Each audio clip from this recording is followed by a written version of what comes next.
Hello, guys. Welcome to part two of the segment which I call Something Cannot Come from Nothing. Alright, if you haven't seen part one of this segment, please visit my channel and look up Why Something Cannot Come from Nothing. Expect part two. This video being part two. So, in that video, I had established that this box represents our universe, and inside our universe is space, matter, and time. Okay? Now, when I refer to time, I'm talking about two types of time. Or actually, I believe in two types of time. There is the time as defined by Albert Einstein, the time that is relative, time that is dependent on motion, dependent on the material world. Okay? And that is what this universe consists of. But there is another type of time, a time that was defined by Isaac Newton, which is said to be time that is absolute, time that is independent of the material world. It's kind of like metaphysical time. For example, just close your eyes for a second. Just close your eyes for a second. And that sense of time that you feel passing, that in your head, that is what I would call metaphysical time. Some of these materialists, the scientists who claim that time depends on matter, would say that it is illusory, that time is illusory. But really, I think what they're observing is what Isaac Newton would call absolute time, time that is not dependent on the material world. Okay? So, anyways, this universe consists of the time defined by Albert Einstein, which is solely dependent on the material world. Okay? Now let's add another component to our universe. So we all know that the sun will one day burn out, correct? We know, much like this stick here, everything in the universe is burning out. It's being used up. It's being used up to the point to where you cannot reuse it. You cannot burn it up. See? You cannot relight this burnt stick. And that's because everything is subject to thermodynamics, in which everything is burning out. Okay? Burning out to become like this burnt match or stick. So let's add this component of space-time to our universe. Okay? So, if the universe had always existed and everything's burning out, then this would have already been charcoal long time ago. If the universe had always existed, if space-time, as Albert Einstein would define it, had always existed, then this would have been gone an infinite amount of time ago, because the universe is infinite and everything's dying out. Okay, so why hasn't it already died out? And in fact, scientists had once theorized that the universe would suffer a heat death. All right, but now they argue that in fact the universe might just be torn apart by dark matter. And that's another matter in and of itself.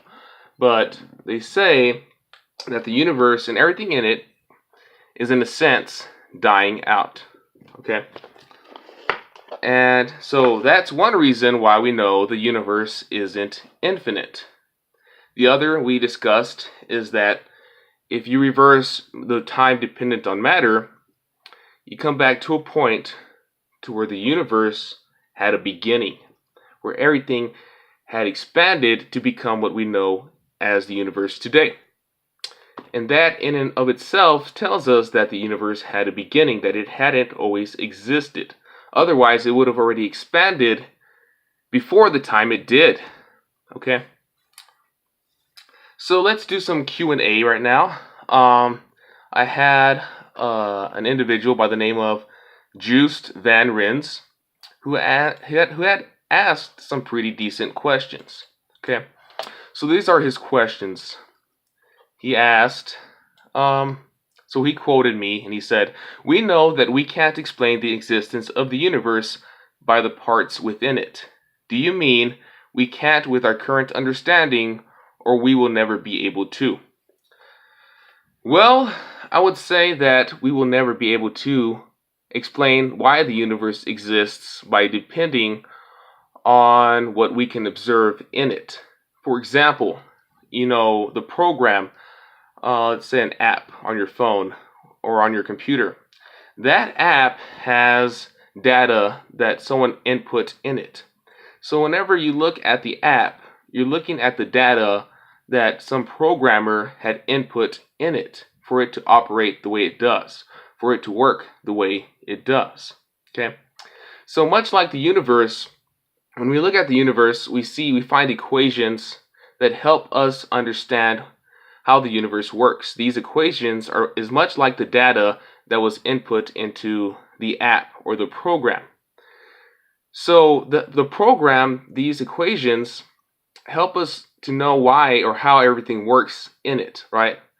The data that was put into the program helps us to understand how it works, but not why it exists in the first place. So much like that example, we can see all the equations that help us understand how the universe works, but it will never tell us why the universe exists in the first place. And we know that the data in a program was input there by a programmer, which is much like a god in a sense. All right, let's go to his second question. He asks, or he quotes me again and says, "Something could exist outside this box and we call that God. Do you mean that whatever is outside the box is God, no matter what its properties are?" Well, actually, the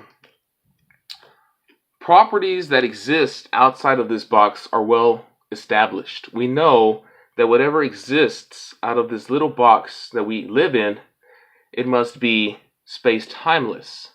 It must be independent of matter, of the time that's dependent on matter and of space, okay? Because that's what caused this universe into existence. So we kind of know the components that are required of an entity that exists outside of this box.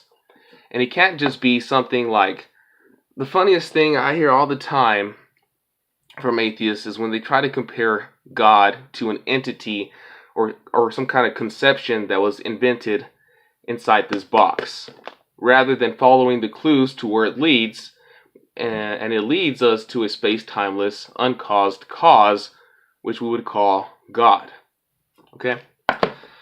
So, that's the end of this segment. If you have any questions, please leave them down below. I might make another Q&A to try to answer your questions, and if not, well, that's because I'm probably very busy. And you have a blessed day.